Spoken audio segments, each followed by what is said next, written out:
Hello dears, welcome to life motive.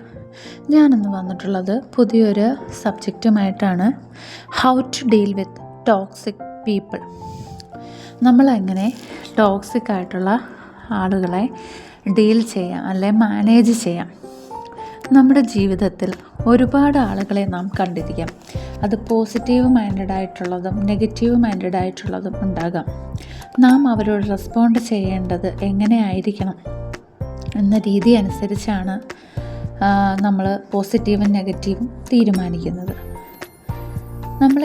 നമ്മോട് അവർ കാര്യങ്ങൾ പറയാൻ വന്നാലും നമ്മളത് മൈൻഡാക്കാത്ത രീതിയിലിരിക്കണം. എന്ത് പ്രശ്നം വന്നാലും റെസ്പോണ്ട് ചെയ്യേണ്ടതില്ല. നെഗറ്റീവ് മൈൻഡഡ് ആയിട്ടുള്ള ആളുകൾ എപ്പോഴും പ്രശ്നങ്ങൾ ഉണ്ടാക്കിക്കൊണ്ടേയിരിക്കും. ഇത്തരം ടോക്സിക് ആയിട്ടുള്ള ആളുകളെ നാം സൂക്ഷിക്കണം.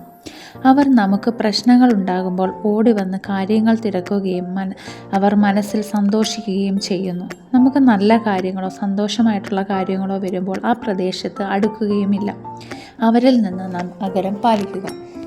നാം ഇങ്ങനെയുള്ള ആളുകളോട് നമ്മുടെ സന്തോഷമുള്ള കാര്യങ്ങൾ പറയാതിരിക്കുക. നമ്മുടെ ഗോൾസ്, ഫ്യൂച്ചർ പരിപാടികൾ ഒന്നും തന്നെ പറയേണ്ടതില്ല. നമ്മുടെ ചെറുതും വലുതുമായ സന്തോഷങ്ങളിലും സങ്കടങ്ങളിലും ഒരുപോലെ നിൽക്കുന്ന നമ്മളിൽ പ്രതീക്ഷയും നന്മയുമുള്ള കുറച്ച് പേരെങ്കിലും നമുക്ക് ചുറ്റുമുണ്ടാകും. അത്തരക്കാർക്ക് വേണ്ടിയുള്ളതാവണം നമ്മുടെ ജീവിതം. ടോക്സിക് ആയിട്ടുള്ള ആളുകളോട് എന്ത് പറയണമെന്ന് നേരത്തെ തന്നെ തീരുമാനിക്കാം. കൂടുതൽ വിശദീകരണം കൊടുക്കേണ്ടതില്ല.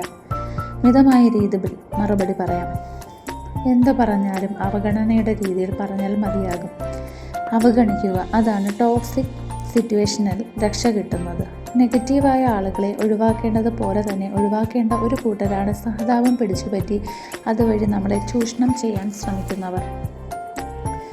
നമ്മുടെ പ്രശസ്തമായിട്ടുള്ള ഒരു കോട്ട്സ് ഉണ്ട്. If you want to make everyone happy don't be a leader, sell ice cream. നമുക്ക് എല്ലാവരെയും സന്തോഷിപ്പിച്ചുകൊണ്ട് ജീവിക്കാൻ സാധിക്കുകയില്ല. നമ്മളെല്ലാവരെയും സന്തോഷിപ്പിച്ചുകൊണ്ട് ജീവിക്കണമെന്നാണ് ആഗ്രഹമെങ്കിൽ നിങ്ങൾ ഐസ്ക്രീം വിൽക്കാൻ പോവുക എന്നതാണ് ആ ഒരു വാക്യം. നമുക്കെല്ലാവരെയും സന്തോഷിപ്പിച്ചുകൊണ്ട് ഒരിക്കലും മുന്നോട്ട് പോകാൻ സാധിക്കുകയില്ല. നമ്മുടെ ഹാപ്പിനെസ് കണ്ടെത്തുക, ജീവിതത്തിൽ ബിസി ആയിട്ടിരിക്കുക. Our success and attitude is our strongest reply. ജീവിതത്തിൽ രക്ഷപ്പെടണമെങ്കിൽ ടോക്സിക് ആയിട്ടുള്ള ആളുകളെ പൂർണ്ണമായും ഒഴിവാക്കുക, അവഗണിക്കുക. നമ്മുടെ ആഗ്രഹങ്ങൾക്ക് പ്രയോറിറ്റി കൊടുക്കുക, എപ്പോഴും പുഞ്ചിരിക്കുക, പോസിറ്റീവായിട്ട് ഇരിക്കുക. അപ്പോൾ ഇന്നത്തെ വീഡിയോ ഇത്രയേ ഉള്ളൂ. നിങ്ങൾക്ക് ഈ വീഡിയോ ഇഷ്ടമായാൽ ലൈക്ക് ചെയ്യുക, ഷെയർ ചെയ്യുക, അതുപോലെ തന്നെ എന്ത് തന്നെയായാലും കമൻറ്റ് ചെയ്യുക. അപ്പോൾ എല്ലാവരും എപ്പോഴും പോസിറ്റീവായിട്ടിരിക്കുക. Stay positive, stay happy. Thank you for watching.